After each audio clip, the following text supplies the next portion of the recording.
Birds can't sing out of tune, by the way. Oh. No, I mean, the whole world, the whole natural world sings in tune. The laws of counterpoint they're the laws of how two or more voices actually move horizontally in time and how they interact with each other. And that's polyphony. That's the basic polyphony of like Palestrina and Victoria, which is all I listen to now. That's I don't even the listen most to classical beautiful music. When you hear it and you hear it done well, you feel like you're in heaven. Absolutely. So there's there's counterpoint that outlines your horizontal association, that's polyphony of how they interact with each other against the cantus firmus, which is, we'll call it the melody. It can be on the top or the bottom, depending on how you do it. And then there's other elements in your grammar, which is also chord progression, okay? And that's the basic horizontal, the notes that you're hearing at the same time, basically simultaneously. It might be suspended or whatever, but you're hearing them basically simultaneously, and then how they progress. And so these are the things that make up, we'll say, the grammar and the vocabulary, so to speak, of this language. And it's piercing. You can't avoid it. It's so fundamental to reality. It's everywhere, and we can't avoid it. Birds can't sing out of tune, by the way. Oh. No, I mean, the whole world, the whole natural world sings in tune. Okay? So so this has a lot to do with also Gregorian chant and the difference between Gregorian chant and the modernist music that you hear at church. Well, that's a big leap. I mean, that's a big leap, because you've left out the Renaissance. I mean, because Gregorian chant goes back to Gregory the Great, at least, and before. And those are all done in modes. Those are before the key signatures. Those are all in the modal system. Ah, okay. Okay, which is the ancient system. It's still built from the harmonic overtone series. Right. It's okay, but it just doesn't have flats and whatever. It's six different scales.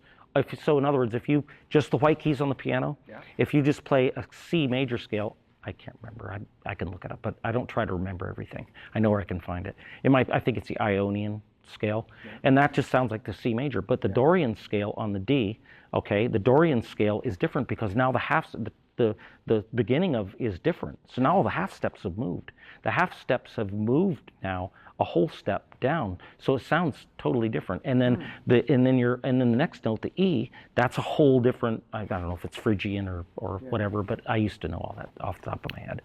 My head's full of a lot of other stuff. So that's the modal system. And then what we did from that, we actually developed modulation according to we actually figured out for this anchor modulation. We had done that already, but then that's how we developed the key signatures.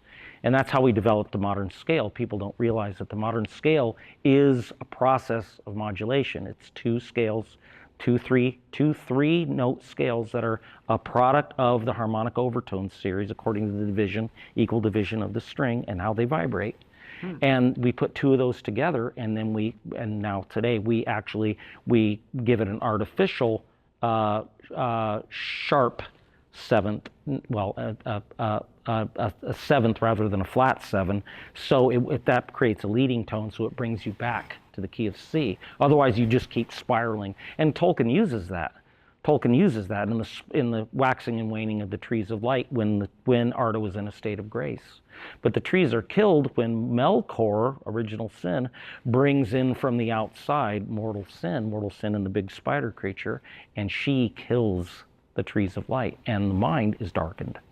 And then the trees, of course, the trees then give off a last silver flower from Telperion, the silver tree, and the last golden fruit from Laurelin, and Aule, the interior power of growth, because they're all according to the facets of the soul. Aule is growth.